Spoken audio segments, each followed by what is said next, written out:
જય ગિરનારી, હર હર મહાદેવ, હર જય હનુમાનજી। તો મિત્રો, આજે આપણે આવી ગયા છીએ ગિરનારમાં આવેલું સરકડિયા હનુમાનજી જે મંદિર કહેવાય છે કે જે ગાઢ જંગલમાં અંદર આવેલું છે અને પૌરાણિક મંદિર છે અને અતિ પ્રાચીન છે કે એની કેટલા ટાઈમ પહેલાંની આ વાત છે કે એમ કહી કે હનુમાનજી સાક્ષાત અહીં બિરાજમાન છે અને આ સિંહનું પણ ઘર છે। અહીંયા સિંહ તમને જોવા મળે છે।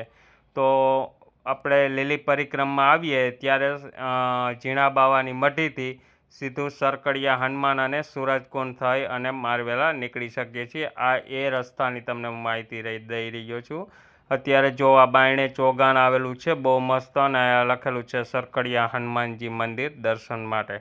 એટલે આપણે અહીંથી હવે જો આપણે મંદિર તરફ અંદર જશું અને હું તમને આજે હનુમાનજીના દર્શન કરાવીશ અને તમે હનુમાનજીના દર્શન કરી અને ધન્યતા અનુભવશો।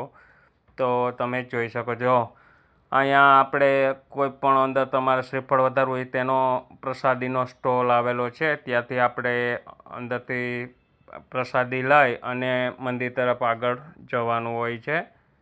જુઓ આ સામે તમને દેખાઈ રહ્યું છે તે મંદિર છે અને આ આપણે એનો મેઇન ગેટ હતો અને અહીંથી આપણે શ્રીફળ છે તમારે કોઈ પણ ત્યાંથી આંકડાની માળા લઈ અને તમે જઈ શકો છો।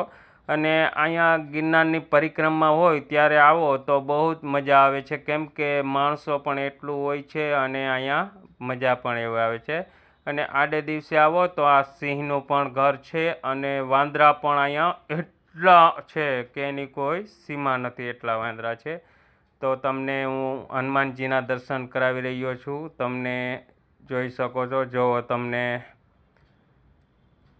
જો મિત્રો, આ તમને હનુમાનજીના દર્શન થાય છે, સામે છે તે સરકડિયા હનુમાનજી મહારાજ। જો એના તમને દર્શન થાય છે અને આ મંદિર પણ પૌરાણિક છે અને અહીંયા તમે એકવાર આવશો એટલે દર પરિક્રમા તમે એમ કહો કે નહીં આપણે સરકડિયા થઈને જ જવું છે, એટલું મંદિર મસ્ત છે અને મંદિર પણ મજા આવે છે આપણને અને માણસો પણ જાજુ અહીંયા આવે છે સરકડિયા હનુમાનજી જો।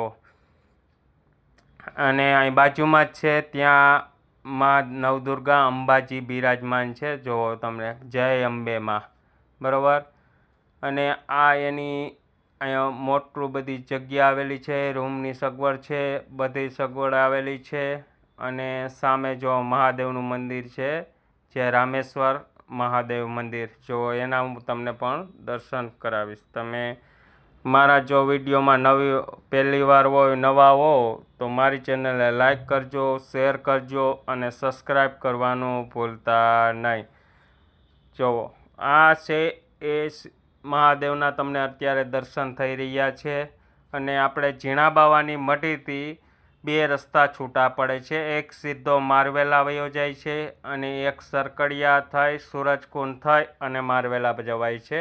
તો તમને બે રસ્તેથી તમે જઈ શકો છો, પણ મારવેલાવાળો રસ્તો નજીક થાય છે, આ થોડોક આ રસ્તો પણ અઘરો છે અને રસ્તો પણ આકરો છે અને આઘું પણ પડે છે।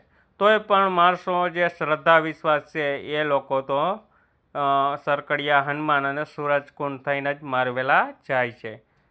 તમે જોઈ શકો છો કેટલું માણસ પરિક્રમા ગિરનારીના નાદ સાથે જય ગિરનારી કરતા જાય છે અને ચાલતા જાય છે। જો હવે બધા અહીંથી આ રસ્તો બહાર નીકળો એટલે આપણે સૂરજકુંડ કે સૂરજકુંડનું મહત્ત્વ સ્નાન કરવાનું છે, ત્યાં માણસો અહીંથી નિરાંતે જશે અને ત્યાંથી સીધા મારવેલા પછી નીકળી જાય છે। જો કેટલું મસ્ત માણસ હાલ્યું જાય છે શાંતિથી અને અહીંયા એક નદી પણ આવેલી છે, એમાં પાણી પણ એટલું હોય છે કેમ કે સરકડિયા હનુમાન છે ત્યાં નદીના કાંઠા ઉપર જ આ મંદિર આવેલું છે। અને અહીંયા પાર્કિંગની વ્યવસ્થા પણ જબરજસ્ત છે, 2 વ્હીલ 4 વ્હીલ પાર્કિંગ પણ કરી શકાય છે। અને આડે દિવસે આવવું હોય તો તમે ખળિયા બિલખા થઈ અને પણ આવી શકો છો। એટલે જે તમને મારી પાસે માહિતી હતી એ મેં તમને આપી છે. તો મારી ચેનલને લાઈક કરજો, શેર કરજો અને સબસ્ક્રાઈબ કરવાનું ભૂલતા નહીં. અને જો પહેલી વાર હો તો મિત્રો આ વિડીયો ખાસ શેર કરજો અને તમારા મિત્રને પણ બતાવજો, કેમ કરી અને જાણકારી મળે. જય ગિરનારી.